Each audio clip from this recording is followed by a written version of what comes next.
I'm Tom Hauser. Coming up on At Issue, we'll look ahead to the 2018 and 2020 elections that could be very active here in Minnesota.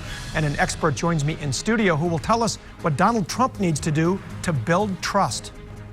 Up next, what will it take for Donald Trump and other candidates to gain the American voters' trust after this nasty election? We'll talk with an author and trust expert when we come back.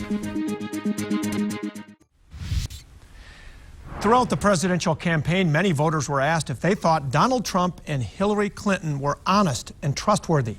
Not surprisingly, their ratings were not great. Now that President-elect Trump is getting ready for his first term in office, he will need to gain the trust of many people in order to have a successful run as president. So today, we're talking about trust not only in politics, but in some of the other big issues we've seen surface recently in the Twin Cities. And we're joined by David Horsager, author and CEO of the Trust Edge Leadership Institute, and of course, author of a book called The Trust Edge that was a national bestseller. Thanks for being here. Thank you. You are based right here in the Twin Cities, so we're lucky to have you. And you know, trust is one of those fascinating issues that is important to all of us, but we all seem to take it for granted in personal relationships, in our business relationships. We just kind of sometimes inherently trust people, and sometimes we don't even realize that maybe we shouldn't. Maybe we should look at their motivations. You must have a fascinating time with this. I believe a lack of trust is the biggest expense of a person, a relationship. I believe everything of value is built on trust, from the greatest global governments to the greatest financial institutions to every relationship you have. So a lack of trust costs. It costs in our GDP, it costs in relationships, it costs in our government, and it, costed someone in this election. Absolutely. Well, let's talk about trust in politics. This is fascinating because your study of trust in America found this. You can see on the screen here that when asked if they trust our American political system, only 19% of Democrats say they trust it. Republicans, it's 7%. Independents, 9%. That is fascinating and a little alarming. It's alarming. Really, the overall study this year found 9 out of 10 Americans don't believe governments trusted at all. If you look back to 1964, 80% of Americans trusted their government. And, you saw the statistic. There is a tendency for Democrats to have a little more trust in government overall. And I think part of the reason Trump won is because people have such low trust in government, and in fact they have higher trust in business. And he represents, look, he had no military background, he had no political background, and he came in and he represented kind of this business outsider piece instead of the political realm that is so not trusted today. And let's talk about Donald Trump and Hillary Clinton. One of the last polls that was done by ABC News and the Washington Post asked, which candidate do you think is more trustworthy? 46% thought Donald Trump, only 38% Hillary Clinton. Neither one of those numbers is very impressive. But does it maybe explain why Donald Trump won? Because trust is important to people. It is the most important. I believe every part of success hangs on trust. It's not a leadership problem. It's not an engagement problem. It's a trust problem for people. And I think, with Trump, he had several of the traits we talk about from the research. Clarity. People trust the clear and they mistrust or distrust the ambiguous. He's, so candid. And while people might be offended by it, that in fact is trusted if we can understand it.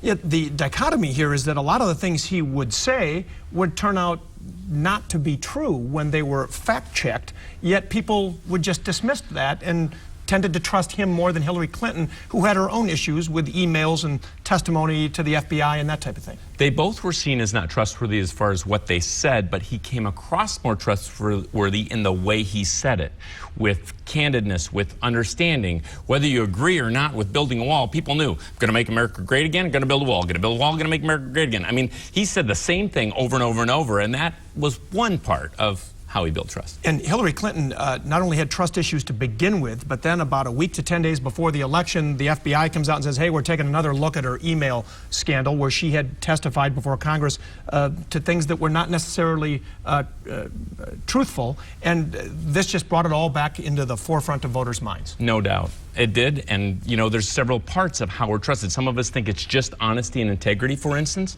That is critical, honesty and integrity.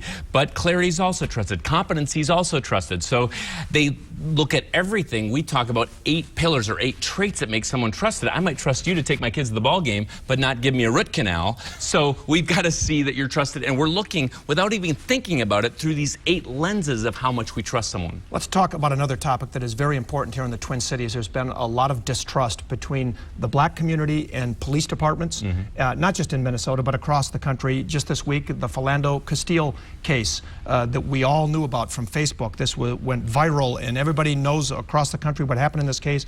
And just this week, the Ramsey County attorney, for the first time in modern history, decided to charge a police officer in a shooting case like this. Is that a step toward building trust between police and law enforcement and the black community? It might be. Of course, you got the prosecutors that now that relationship has changed some, of course. But I think the other piece is the cameras. That's adding accountability. Wherever we have more accountability, we tend to see more trust, even though that can be challenging in certain ways. I think relationships are critical. If we don't start building relationships,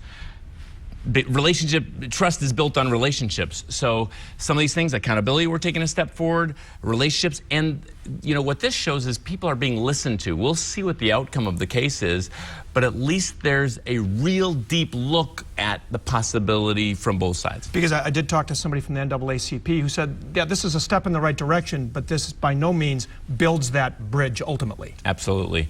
So now, people want to see fairness. They want to see justice, but if, you know, that can come from, you need to understand why. Why might have that happened? Why might have the other side happened?